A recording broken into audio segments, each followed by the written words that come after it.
Bonsoir mesdames et messieurs, c'est l'heure de vous mettre au parfum de l'actualité. Bienvenue à ce journal sur A30 Télévision.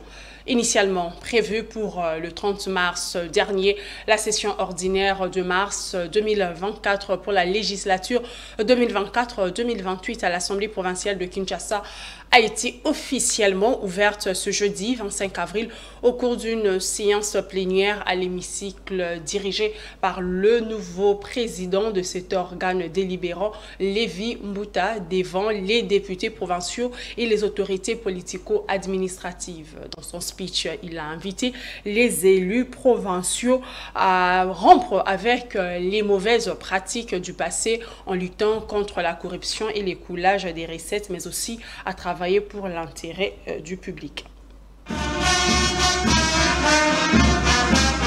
C'est une session ordinaire qui s'ouvre un mois après la date prévue, soit les 30 mars, dont l'assistance pour cette séance plénière d'ouverture, les élus provinciaux de Kinshasa, les autorités politico-administratives et autres. Le numéro 1 de l'Assemblée provinciale de Kinshasa a entamé son discours par rendre hommage aux Congolais victimes des atrocités dans la partie est du pays avant d'établir sur les budgets de l'exercice 2024 de la ville-province de Kinshasa qui doit répondre aux questions qui préoccupent au quotidien les Kinois, entre autres la lutte contre l'insécurité, l'insalubrité et autres.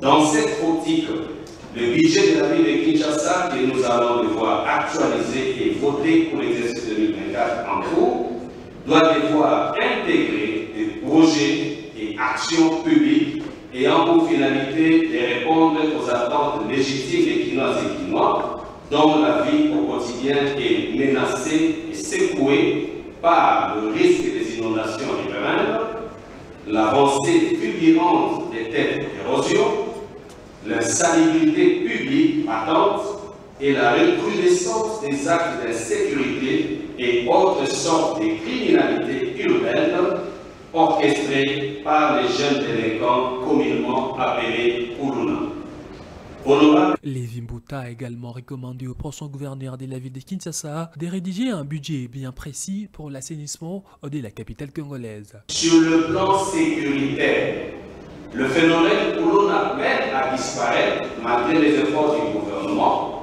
de la République pour juguler ces fléaux qui s'enracinent au jour le jour dans notre société.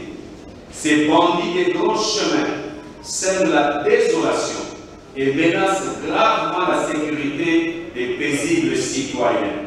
C'est ici l'occasion pour nous de soutenir l'opération Panthère Noire, menée de concert par la police nationale congolaise et les services de renseignement avec l'appui du gouvernement de la République contre ces Kuluna. Nous formulons aussi le vœu de voir l'exécutif provincial prendre à bras le corps cette question pour la classer parmi ses priorités. Pour l'élection prévue ce lundi, tous les députés provinciaux de Kinshasa ont été appelés à faire le choix des sénateurs et gouverneurs qui seront souciés des désidérata des Kinois durant l'exercice de leur mandat. Le speaker de l'organe délibérant de Kinshasa a clôturé son discours en appelant ses collègues à rompre avec les mauvaises pratiques du passé en luttant contre la corruption et l'écoulage des recettes.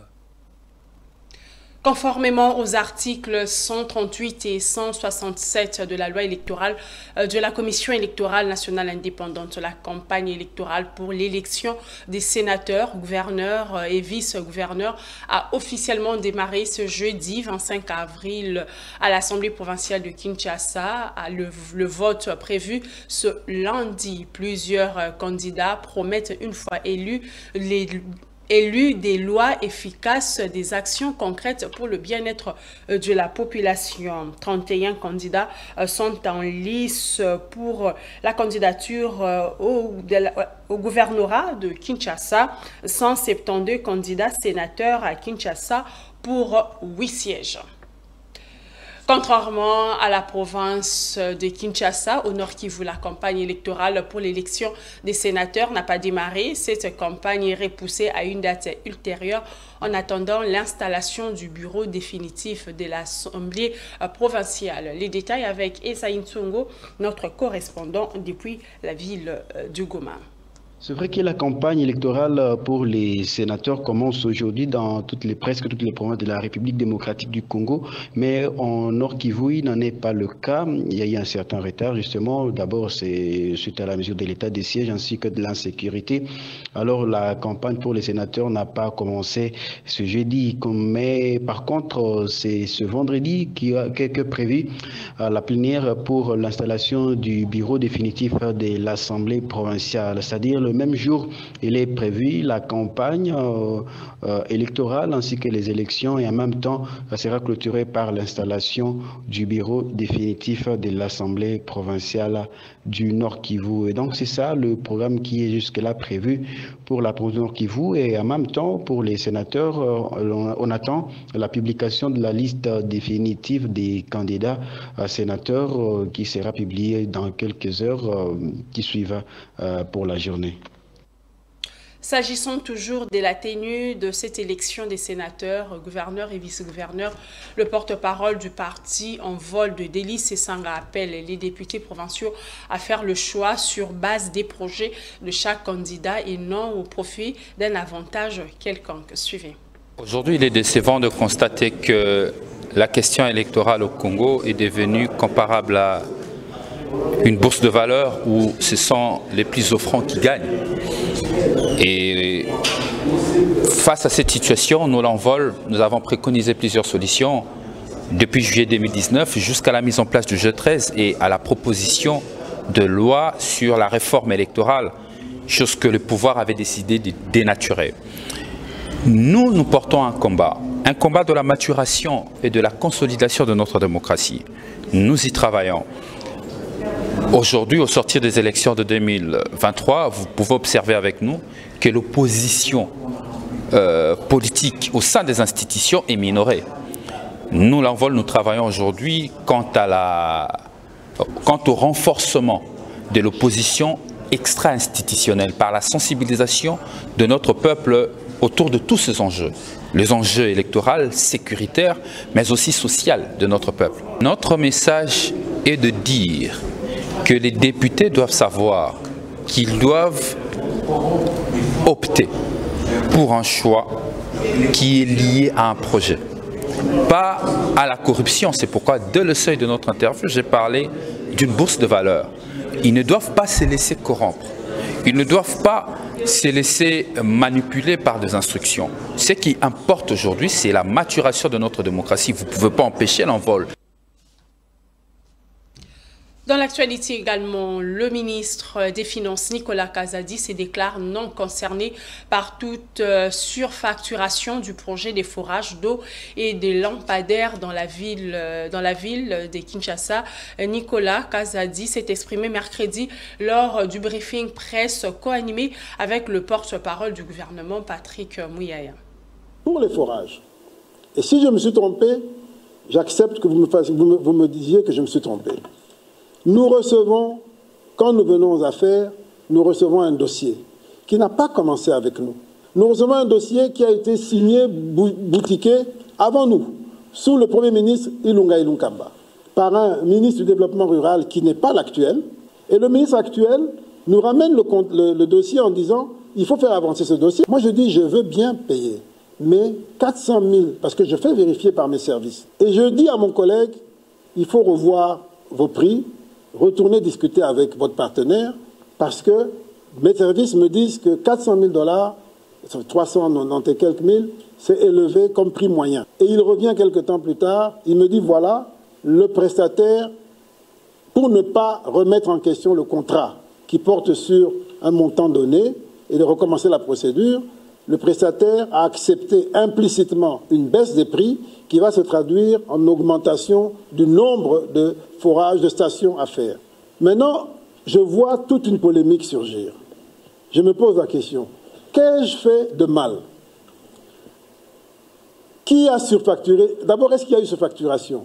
Je ne sais pas, mais moi ce que je sais, c'est que j'ai fait remarquer que 400 000 en moyenne, c'était trop, et ils ont obtenu de réduire à 300 000, un peu moins de 300 000. Donc, s'il y a des gens qui ont surfacturé, c'est certainement pas moi. Moi, j'ai obtenu au contraire qu'on baisse.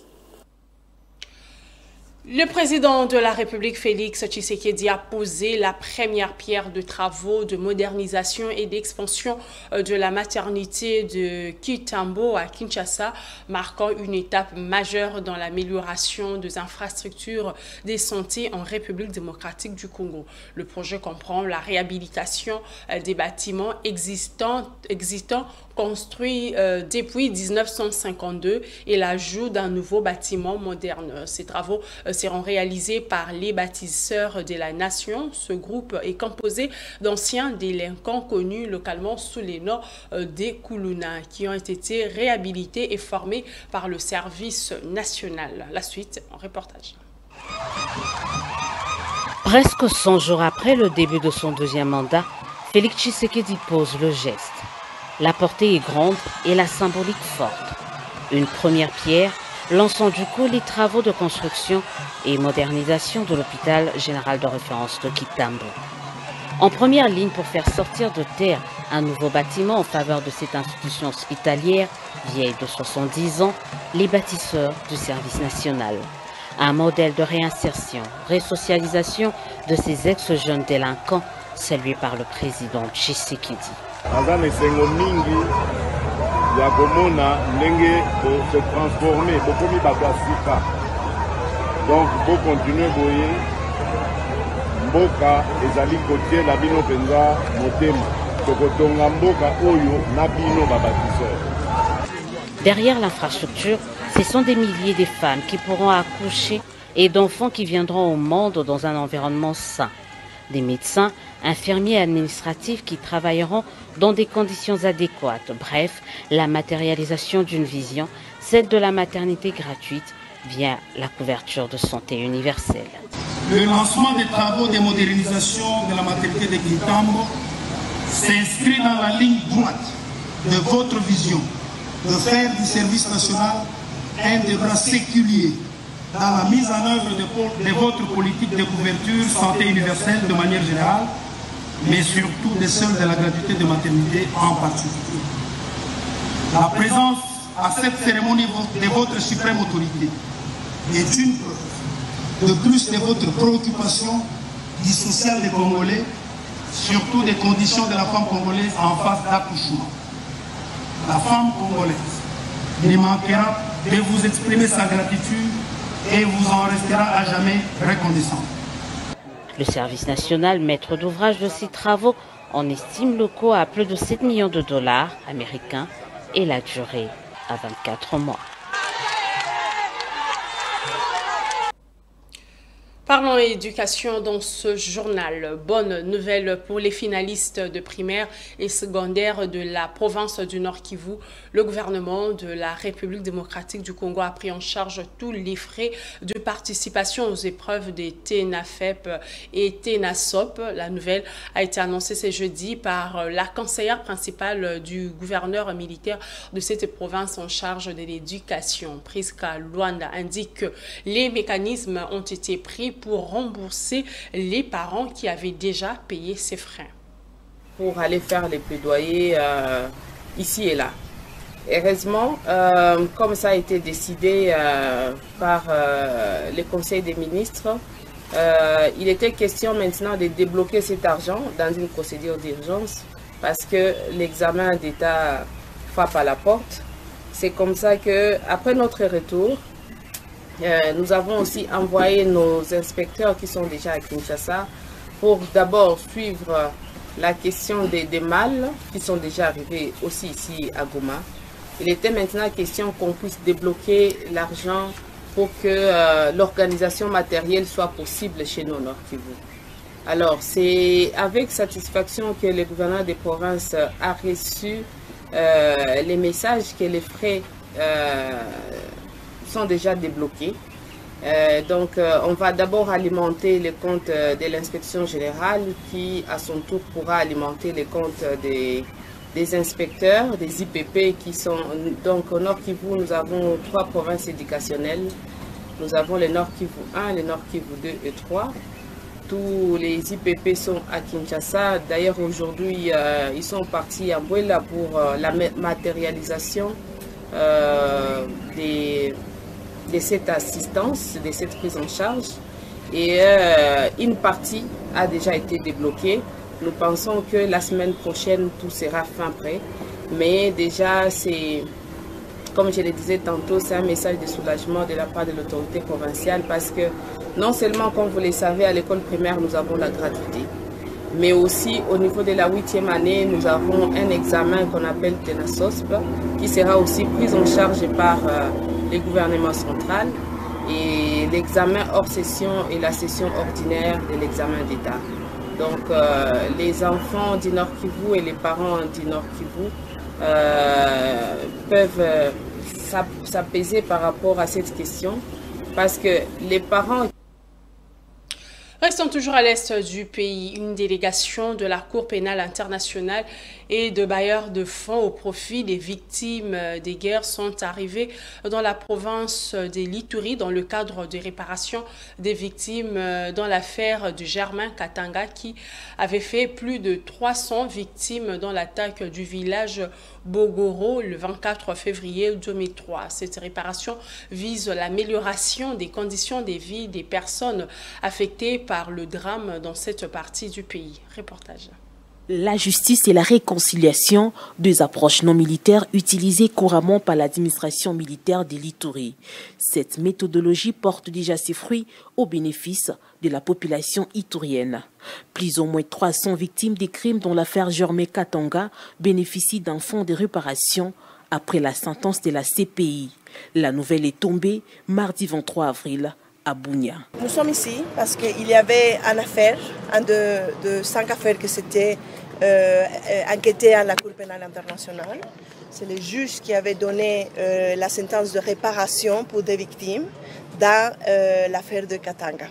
Selon le représentant du bailleur des fonds au profit des victimes, dont l'affaire Germain Katanga, commis le 24 février 2003 à Bogoro, les montants alloués pour cette réparation s'élèvent à $1 million américains. Le gouvernement congolais, représenté par le professeur Taylor Lubanga, chargé du suivi de la coopération avec la CPI, a salué cet appui pertinent de la CPI. Cependant, il invite la communauté internationale à s'impliquer davantage pour arrêter l'hémorragie infernale de violences armées dont est victime le pays de Lumumba. Il faut aussi imaginer sur un système, un paradigme préventif susceptible d'arrêter la guerre, d'arrêter les massacres. Parce que les massacres ne sont pas que les massacres nationaux, il y a aussi des massacres internationaux comme ceux de l'agression contre le Rwanda. Et l'État congolais n'a qu'un discours aujourd'hui, l'aide à l'arrêt de la guerre.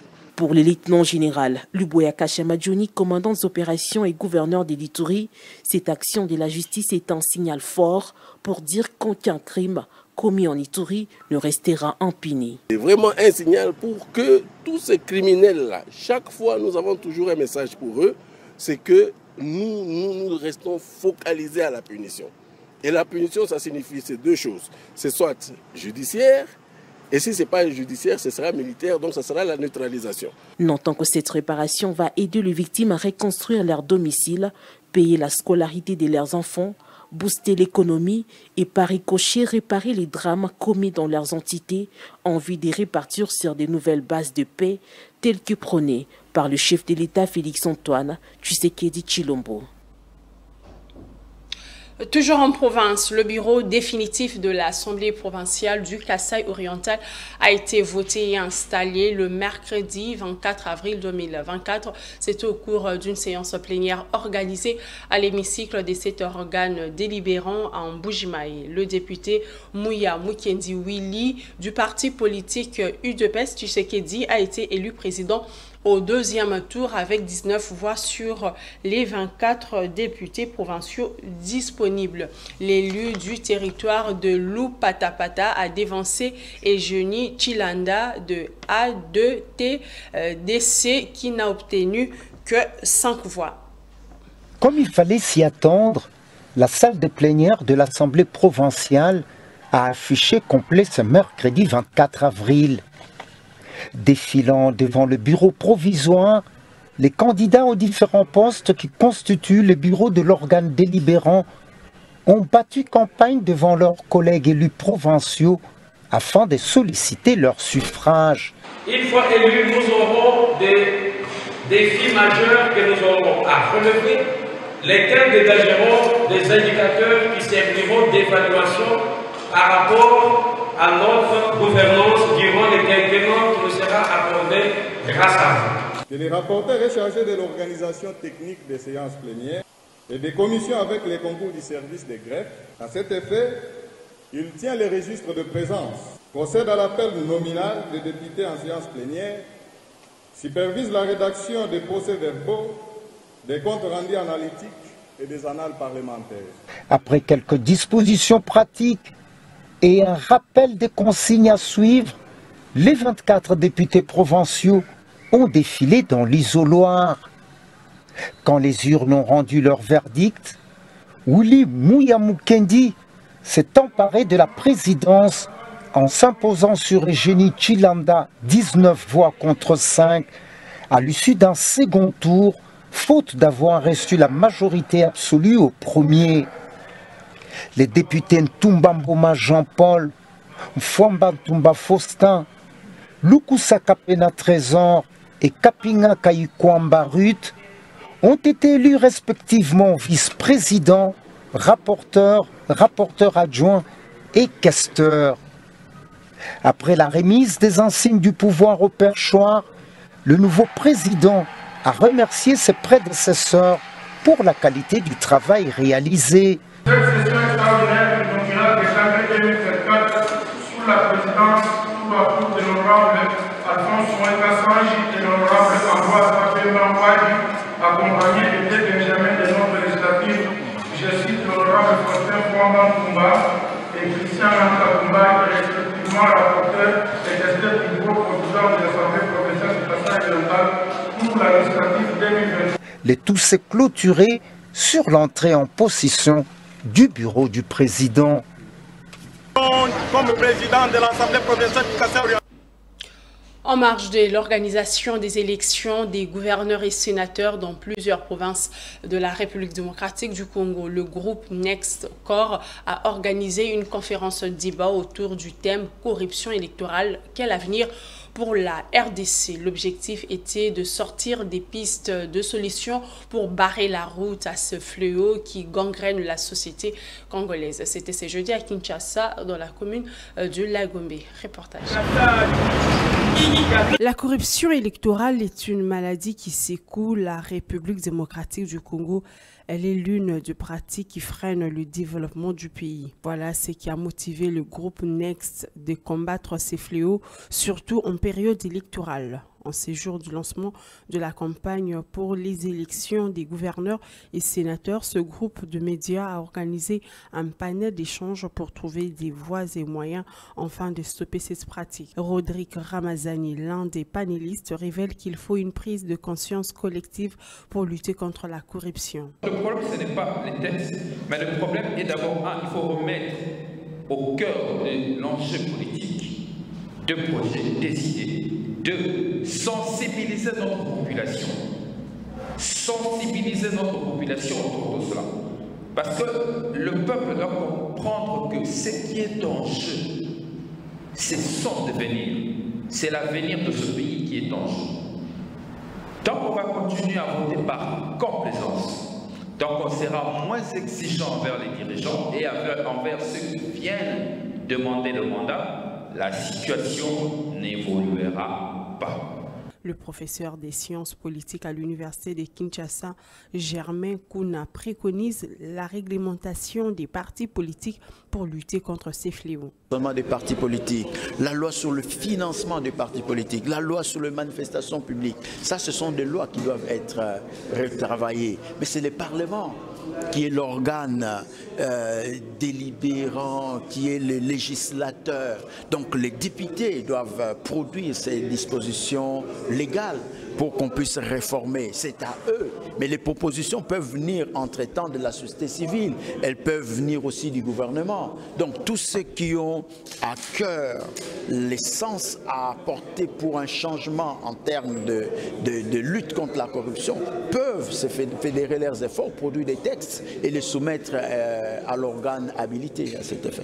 Des membres de la société civile, des journalistes et étudiants ont pris part à cette conférence.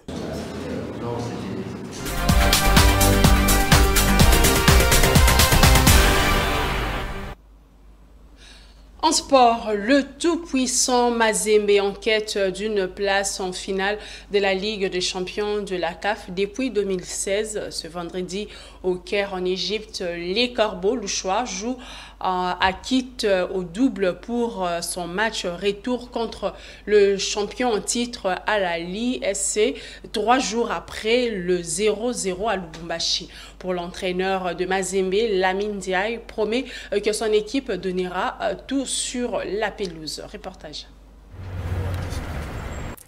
Arrivé le mercredi 24 avril tôt au Caire en Égypte, le même jour dans la soirée, les Corbeaux en confiance se sont entraînés pour la première fois en terre pharaon dans l'optique de défier l'ogre, le National Al Ahly du Caire, pour une place en finale de la Ligue des champions africaine.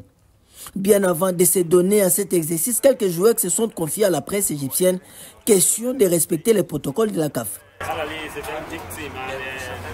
À 21h30 heure locale, les protégés de Lamine Mamadou Ndiaye se déploient sur la pelouse naturelle du terrain annexe du stade du 30 juin de la défense aérienne.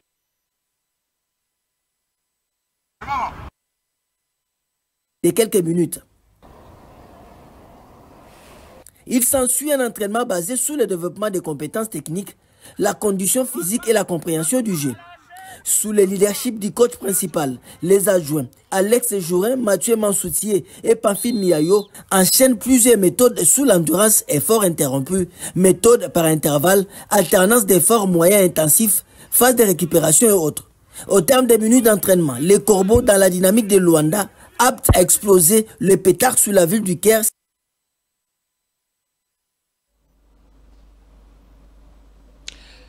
Petit problème technique sur cet élément. Mesdames et messieurs, nous arrivons à la fin de ce journal. Merci de l'avoir suivi. Bonne suite de programmes sur A30 Télévision. Au revoir.